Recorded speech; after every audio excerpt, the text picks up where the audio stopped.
अस्सलामु अलैकुम वरहमतुल्लाहि ताला वबरकातुहू।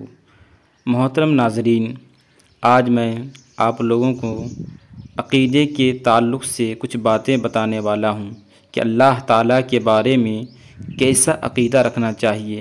अल्लाह तबारक व ताला के बारे में लोग न जाने कैसा कैसा अक़ीदा रखते हैं। अल्लाह ताला के बारे में सही अक़ीदा न होने की वजह से लोग गुमराह हो जाते हैं और उन्हें मालूम तक नहीं होता कि हम गुमराह हो गए हैं। चलिए शुरू करते हैं कि अल्लाह ताला के बारे में कैसा अक़ीदा रखना चाहिए। अल्लाह ताला एक है, उसका कोई शरीक नहीं।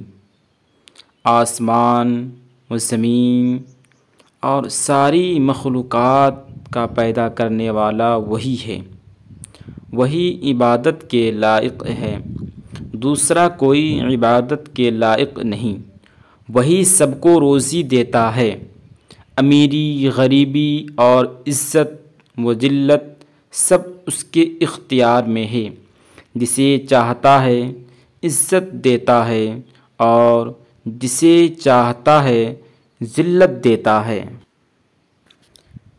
उसका हर काम हिकमत है।